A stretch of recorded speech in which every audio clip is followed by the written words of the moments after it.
Bertemu lagi dengan saya di channel yang luar biasa ini, yaitu channel Belajar Gitar Itu Mudah. Nah, yang perlu kalian perhatikan sebelum kita main gitar, dalam keadaan loss tanpa ditekan, ketika kita bunyikan, kita pukulkan, ya, istilahnya kita genjreng, akan memunculkan nada tertentu. Nah, ketika loss, ini yang kalian harus perhatikan. Sebelum memainkan gitar, ada nada yang sudah pakem, yang tidak boleh dilanggar. Nada yang tidak boleh dilanggar itu adalah, jadi ini senar 1, 2, dan seterusnya, ya. Senar 1 dan seterusnya. Ketika loss, senar yang ke-1 ini, senar 1 ini, bunyi nadanya adalah nada mi. Kalau solmisasi, notasi hurufnya disebut dengan E. Ini E nadanya atau mi. Lalu kemudian senar nomor 2 itu nadanya si atau B. Ini yang kedua, ya. Ini kalau saya tekan, saya bunyikan, ini yang kedua. Lalu senar yang ketiga, ini solmisasi not angkanya itu sol, atau notasi hurufnya itu disebut G. Jadi ini E, B, G, terus yang senar yang keempat D. Lalu senar yang kelima La atau A, dan senar yang keenam itu bunyinya Mi rendah atau E rendah. Jadi ini pakem. E, B, G, D, A, E, pakem. Nggak bisa. Kalau misalnya kalian bertanya, loh, kalau misalnya ada satu senar yang tidak sesuai nada itu, maka ketika kita mainkan, akan muncul suara yang false. Ya, suara yang false, suara yang sumbang. Tidak bisa dipergunakan untuk menyanyi atau mengiringi orang menyanyikan sebuah lagu. Nah, mungkin kalian bertanya, loh, untuk mendapatkan nada E, B, lalu kemudian G, D, A, E, itu dari mana? Banyak. Itu namanya harus di stem. Ya, makanya kita harus mengerti. Kalau kalian memainkan gitar, harus mengerti menstem gitar atau menyetem gitar itu seperti apa, menggunakan apa. Nah, saya akan beritahukan alat apa saja yang bisa kita pakai untuk menyetem gitar. Apa saja yang dibutuhkan untuk menstem gitar? Ada beberapa alat, ya, ada beberapa alat yang bisa dipergunakan, yang sudah cukup lama, cukup tua, sekarang sulit untuk didapatkan, tapi pasti ada di toko-toko alat musik, yaitu flute stem. Nah, gambarnya seperti ini. Flute stem ini, cara pakainya, flute stem ini, cara pakainya dengan meniup pada bagian lubang tertentu yang di sana ada tulisannya. Kalau untuk mencocokkan nada E, silakan ditiup pada lubang E, maka akan didapatkan bunyi E atau bunyi Mi, B, G, dan seterusnya. Lalu ada yang namanya tuner. Tuner ini biasa dipakai atau ditaruh di ujung tangkai gitar atau di head gitar. Lalu kita petik gitar itu. Kalau misalnya kita petik gitar senar nomor 1, maka yang keluar adalah nada Mi, dan tulisannya harus tertera di tunernya itu huruf E. Kalau misalnya yang kita petik adalah senar yang kedua, yang muncul adalah B atau C, ya, dan seterusnya, ya. Nah, ada yang lebih canggih lagi saat ini adalah smartphone tuner, yaitu handphone yang di sana ada aplikasi untuk tuner gitar. Kita tinggal petik gitarnya, sama seperti tuner. ketika handphone atau smartphone-nya ini menangkap bunyi, maka akan memunculkan huruf apa, somisasi huruf apa. Kalau mi ya E, kalau sol ya G, dan seterusnya. Ada lagi untuk tuner untuk menstem gitar elektrik, yaitu efek gitar tuner atau tuner efek gitar. Ya. Nah, di situ tinggal dimasukkan saja, ditancapkan saja colokannya begitu ya. Nah, lalu akan memunculkan nada apa yang diminta.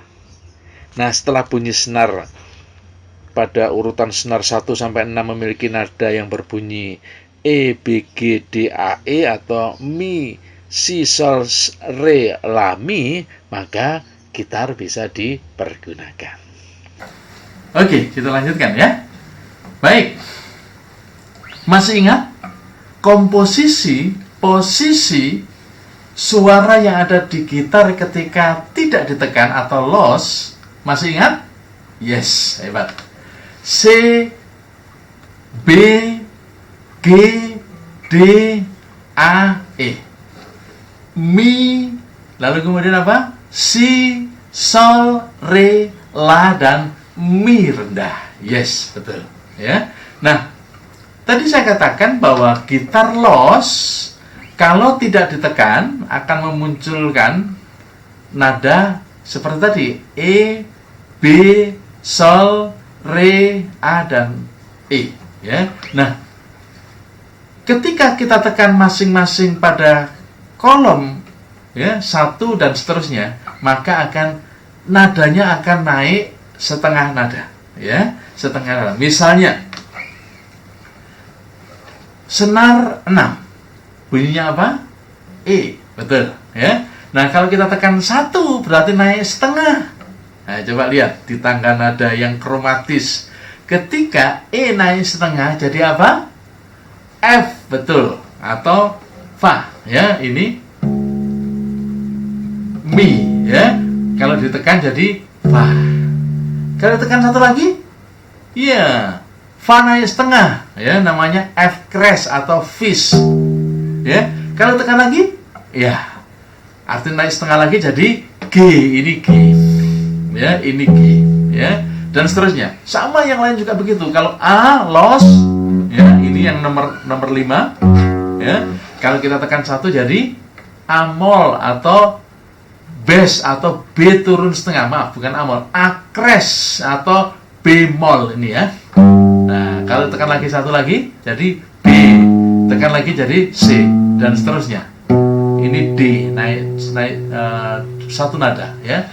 Nah, maka dari itu tangga nada begitu penting, ya, bagi kalian. Nah, tidak kalah pentingnya sekarang adalah perhatikan jari kalian, ya.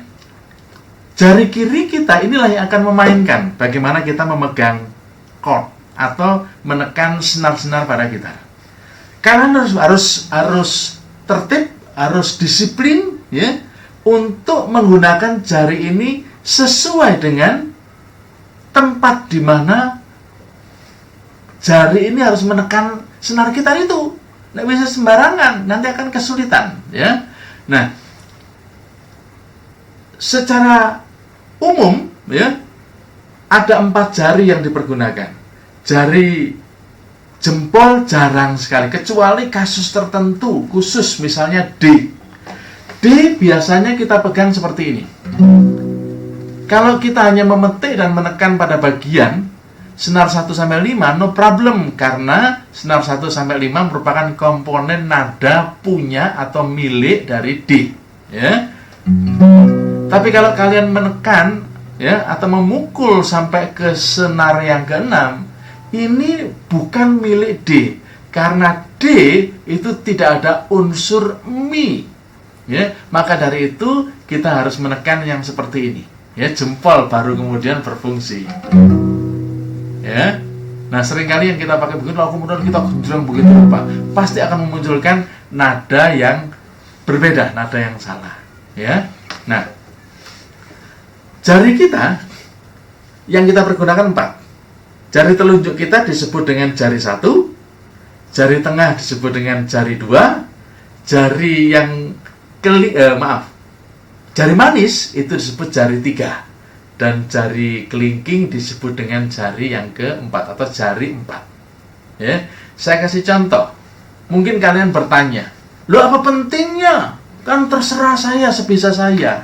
Nggak bisa begitu, ya. Karena kalau kalian nanti membaca chord itu adalah suatu gambar posisi daripada grip dan senar, ya. Kalau misalnya chordnya itu chord dasar C, D, F, G misalnya begitu, ya, no problem. Tapi kalau sudah masuk kepada chord, ya, chord yang lebih rumit, ya, sering kita sebut dengan chord progresif, maka kalian kesulitan kalau kita tidak bisa membaca chord itu. Makanya harus betul-betul diperhatikan. Jari 1 telunjuk, jari 2 jari tengah, jari 3 itu jari manis, jari 4 adalah jari kelingking, ya. Seperti ini contohnya, ya. Nah, selama ini mungkin kalian kalau memegang, ya, kalau kita memegang chord G biasanya begini, ya. Kalian harus ubah, bukan begini yang benar, ya, atau yang tepat, ya. Yang tepat adalah seperti ini, ya, seperti gambar saya itu, ya. Nah, di gambar saya itu begitu. Jari kelingking memegang senar 1 pada kolom yang ketiga, ya. Jari kelingking atau jari 4 itu ada di kolom 3 di senar yang pertama, ya. Lalu jari manis itu ada di kolom 3, ya, menekan senar yang ke-6 atau senar 6.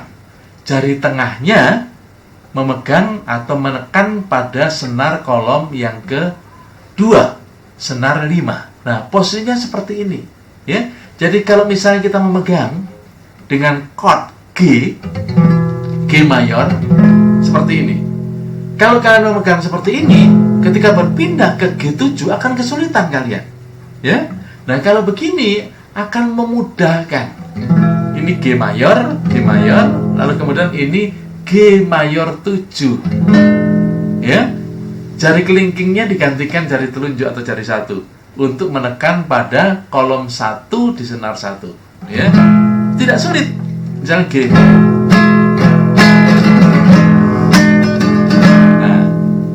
Ya. Nah, kita akan memudahkan. Nah, oleh sebab itu, maka kalian harus disiplin untuk menggunakan jari-jari ini tepat seperti yang seharusnya ditempatkan di mana jari itu. Oke. Sementara sampai di sini dulu. Jangan lupa, jangan pernah ketinggalan satu bagian pun, ya, pelajaran yang akan saya berikan kepada kalian, ya. Ingat, senantiasa ada di channel ini, ya. Channel belajar gitar itu mudah.